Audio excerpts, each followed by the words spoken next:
So today we're going to talk about exponential growth and decay, and the two major times of growth and decay. Growth is usually like bacteria growing, some sort of science thing, and then the decay usually happens in they have these these substances that change, or things decrease, uh, and you solve them virtually the same way. So what I'm going to do is give a typical example. We're going to start first with decay, and before I want to talk about exactly how the decay thing's going to work, and then we'll do a problem or two, and then we'll do a growth one, and then we'll go over what I want you to do today in class, and I'll talk about what I want you to do tomorrow. So first, most of the time when we talk about decay, particularly in chemistry, we describe it as in terms of half-life. And half-life is simply how long it takes for something to go away, how long it takes for half of something to go away. So let's say we started off with 100 grams of something, and I tell you that it has a half-life of 3 days. Then what we know is after 3 days we've got 50, after another 3 days we've got 25, after another 3 days we've got 12 and a half, after another 3 days, what's that going to be, 6.25, after another 3 days 3.125, and after another 3 days we have half of that, and so forth and so on. And this is typically how we measure stuff when we're dealing with decay. Talk about half-life. How long does it take for half of this stuff to go away? So, smart aleck question is, well, is it ever all gone? And technically, no. You can always take half. In practice, though, sometimes what you have left is so small it's not measurable. So, at some point, like when they have these radioactive substances, and so I'm not an expert on chemistry. This is just what little bit that I know. A substance is radioactive if it changes, like in an atom, an element. The atom you've got your nucleus and you have all these little electrons around it. Something's radioactive if it's not stable, meaning the electrons start going away. And if the electrons start going away, you end up with something called an isotope, and it changes. So you have, later on in class, I'm going to talk about carbon-14. Carbon has 14 electrons. Well, it starts out that way, but after time, actually after a long time, it drops to carbon-12, which means it loses a couple of electrons, and so the two different it changes. And so carbon has a half-life. It's measured in that. So we're about to talk about half-life and how it relates to solving a decay problem. So I'm going to talk about half-life, and we need to start with our first decay problem. So here's the typical chemistry problem. Now, I made this up. I've done a lot of research, and I found this new substance. It's called mathium. All right? Okay, and mathium is basically your math knowledge, right? And I've done a lot of research, right? Been teaching a long time, and what I realized was that mathium has a half-life of about 7 days. Now, let me translate that. If you don't do any math for 7 days, right, you lose about half the knowledge that you were learning. So if you do zero math, like we don't do math for an entire week, my claim, like right now we're talking about exponentials and logs, and if you don't do math, if you don't practice that at all for an entire week, you're going to lose half of whatever math knowledge you have. Right? And so what we're going to do is we're going to deal with, a made-up situation. I'm going to say that I don't have a student named John, so I'm going to pick on John because I don't have one, right? And I'll say that John starts off and he has 80 grams of mathium, right?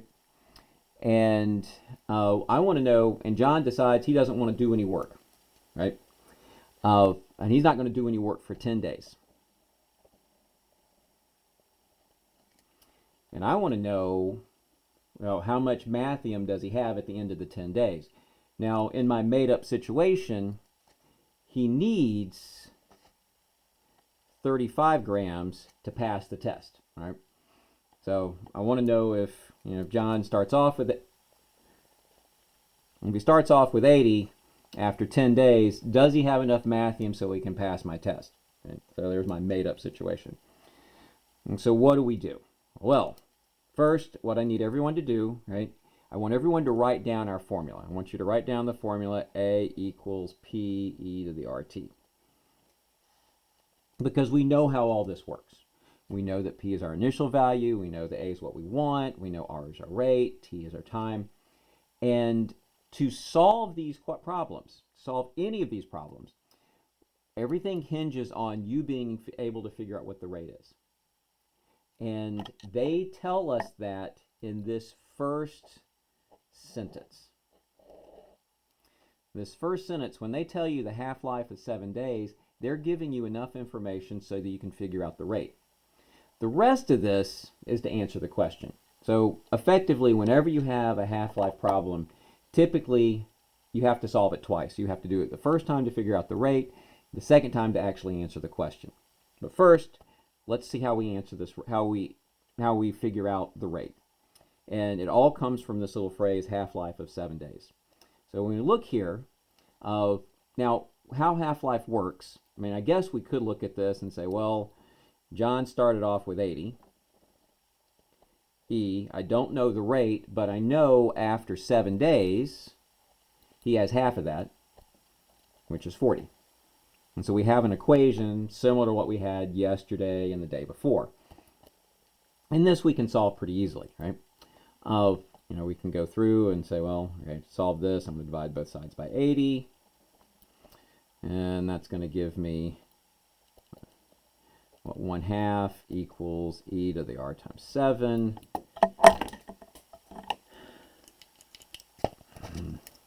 Now, solve for the r. I got to take natural log of both sides. I end up with natural log of 1/2 is equal to, well, that comes down, so I get r times 7, natural log of e. But we've already been working on this a long time. We know that natural log of e is basically a big fancy 1. So now I divide both sides by 7. And so now I've done a whole lot of work, and I figured out that my rate is natural log of 1/2 divided by 7. So at this point, I want you to type that in a calculator. I want you to kind of see what you get, and I'm going to type that in my ancient calculator that's really, really big. So I'm going to do natural log 1/2 is the same thing as 0.5. And I'm going to divide that by 7. And I get a number, right?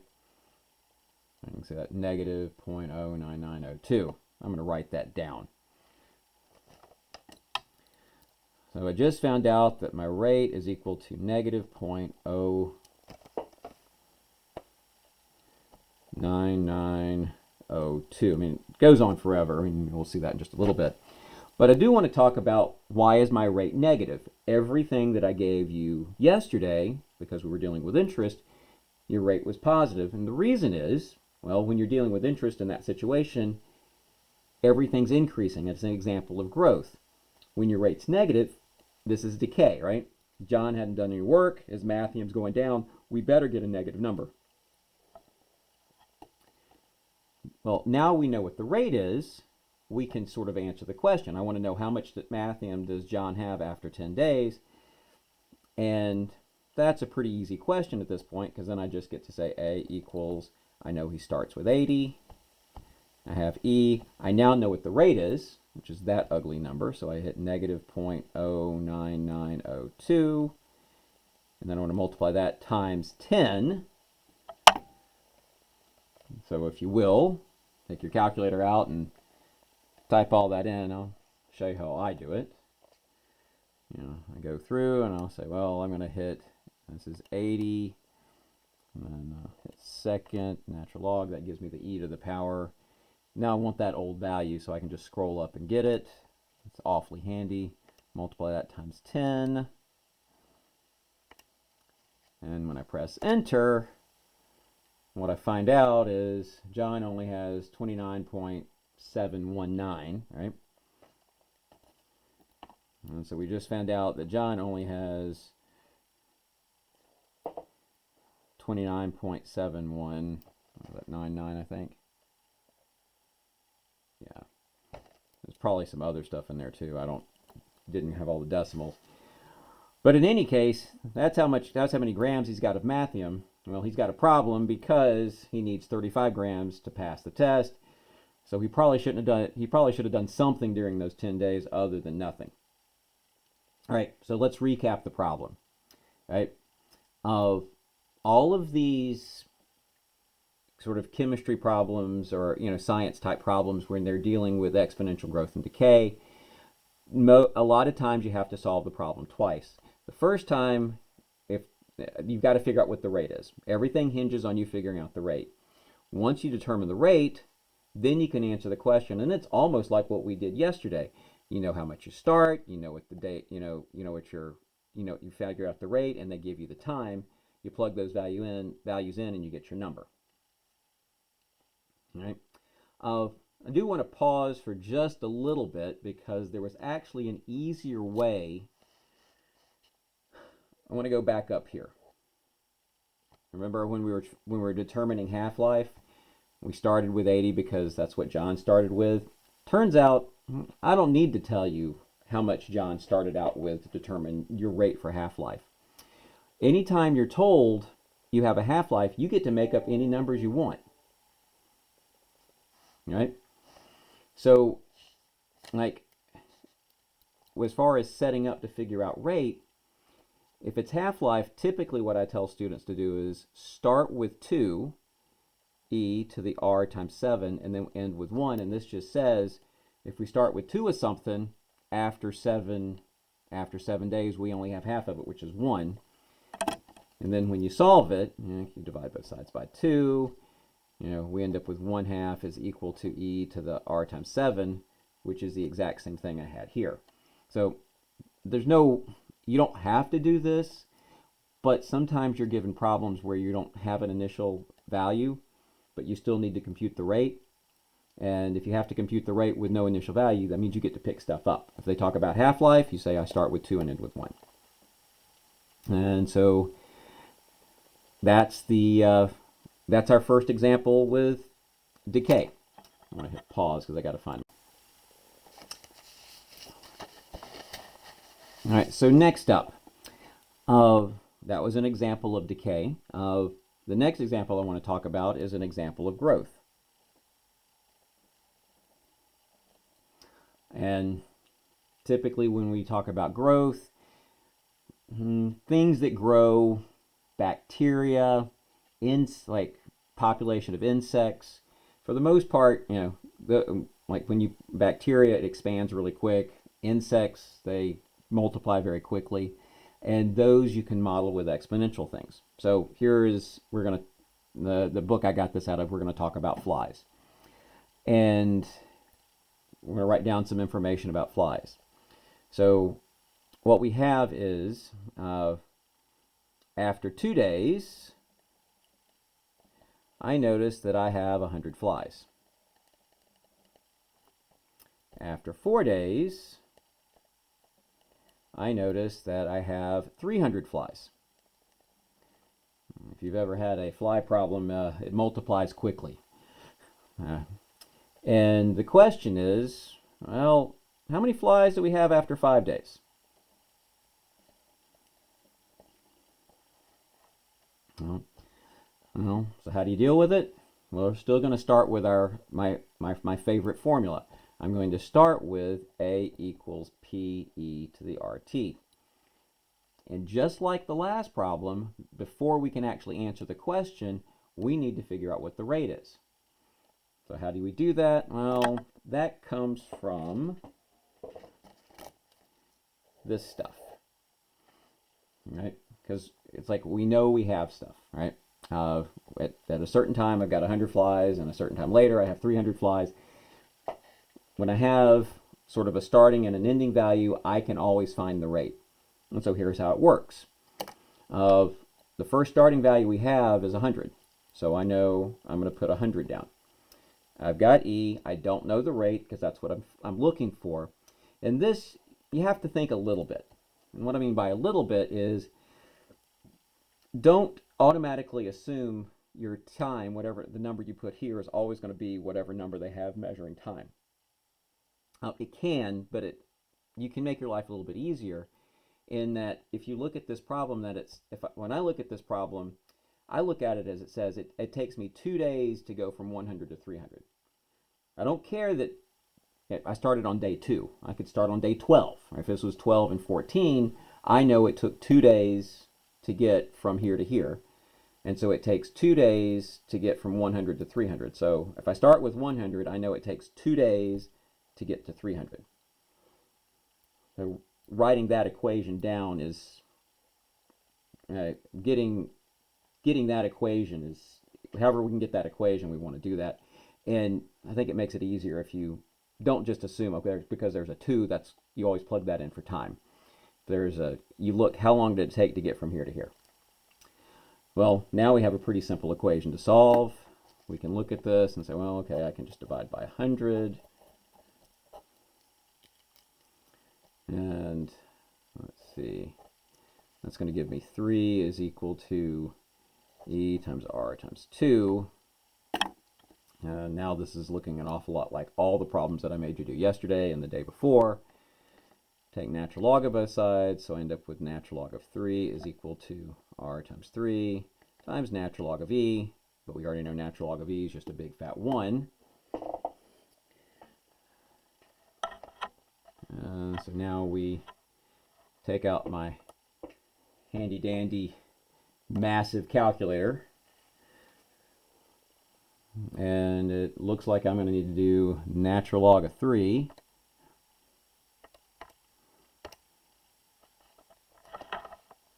why did I put a 3 there, divided by 2. Why do I keep forgetting that?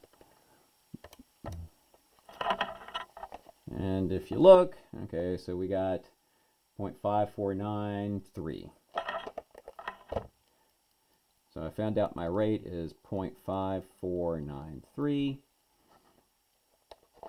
And now that I have my rate, which is what I need to actually answer the question, it's asking, well, how many flies do I expect to have after 5 days? Well, if I started with 100, E, I now know my rate. Notice the rate is positive because we're increasing. So I end up with 0.5493. And I matched in 5 days. I'm not going to put a 5 here because 5 is not how many days I know from when I started.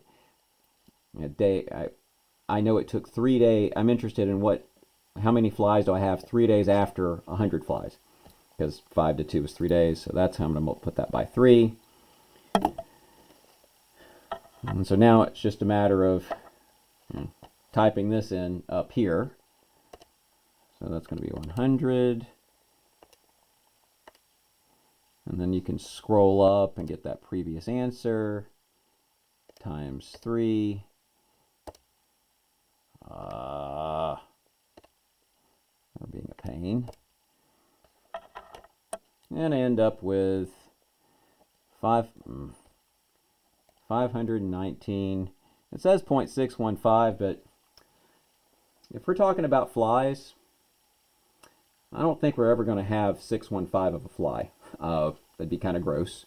Although I don't know if flies are actually pretty things to begin with. So I would expect to have 519 flies, because you're not going to get a fraction of a fly.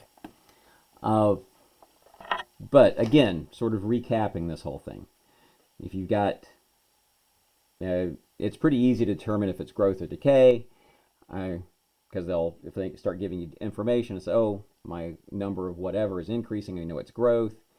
If it's this radioactive decay stuff, if it's decay, then that other stuff goes down. And the way the problems work is you have to use the beginning information to figure out the rate. Once you know the rate, then you can answer the question. So let's look at a different problem. So I got this out of a book, and this actually represents I think it was the population of Pittsburgh. So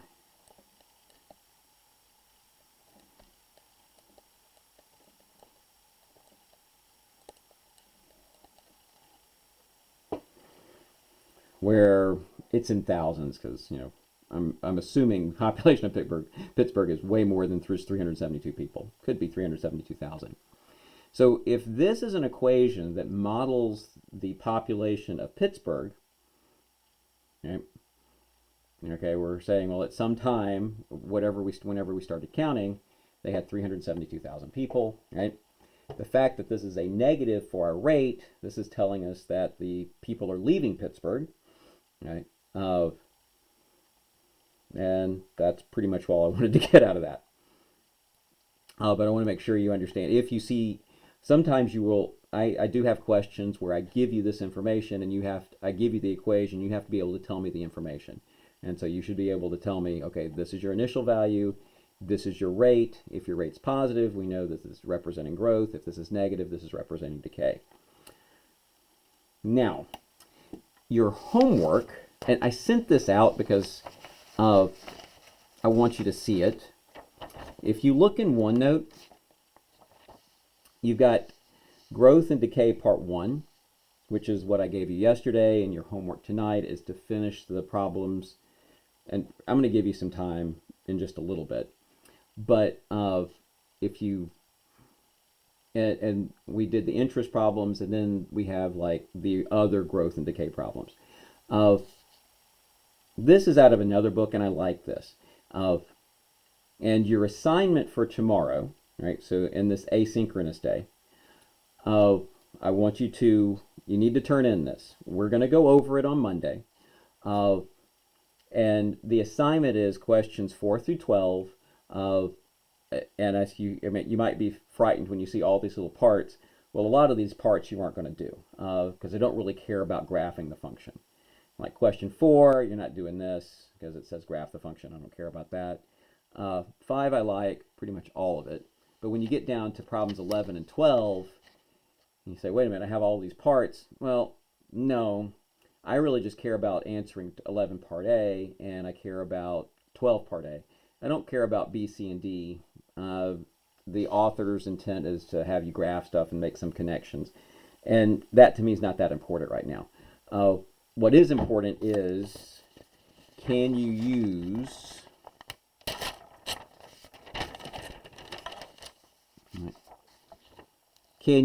this formula? So I have, move this up, so I have A equals PER.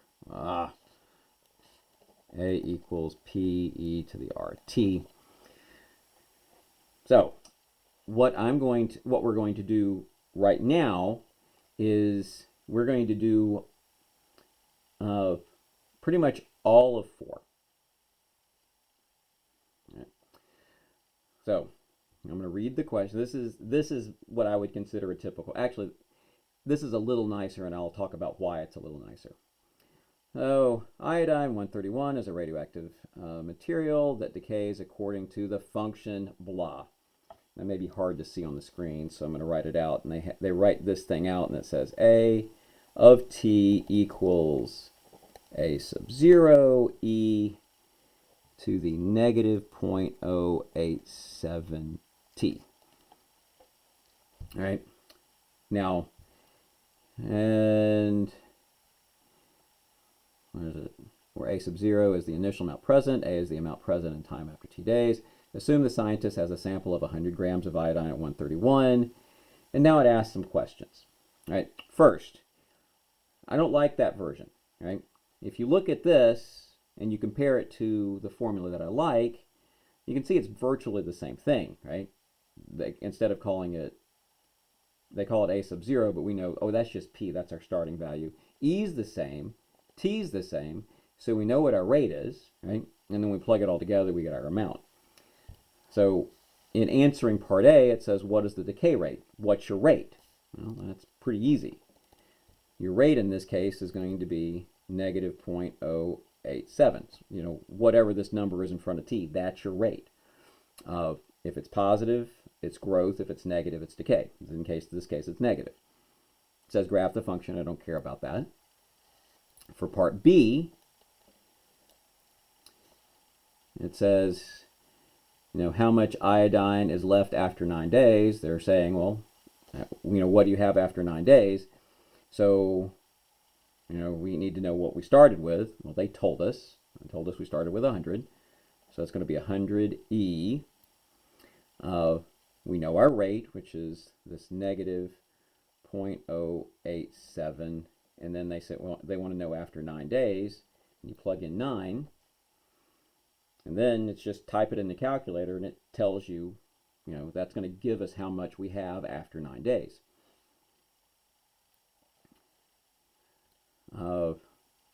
Sorry, that's C. All right, next it says, when will 70 grams of iodine be left? Right? Now, I'm assuming everybody can type this in. My main goal here is to make sure we can set all this up. So now let's look at D. And it's, when will 70 grams be left? Well, if it's saying when, it's looking for time. And they're telling us pretty much what to plug in. We know that we're starting with 100 because they tell us that at the beginning of the problem. They're telling us we want 70. E, we know the rate because they gave it to us, 0.087. And they are looking for time, and we plug a t. And now we have an equation very similar to what we had yesterday to solve, right, and the day before. Divide by 100, take natural log of both sides, right, and then you go through and solve. The last question, part E, I find interesting.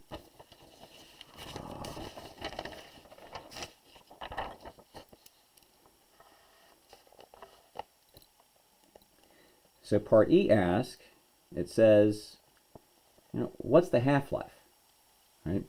And so this is just making sure, do you understand what half-life is?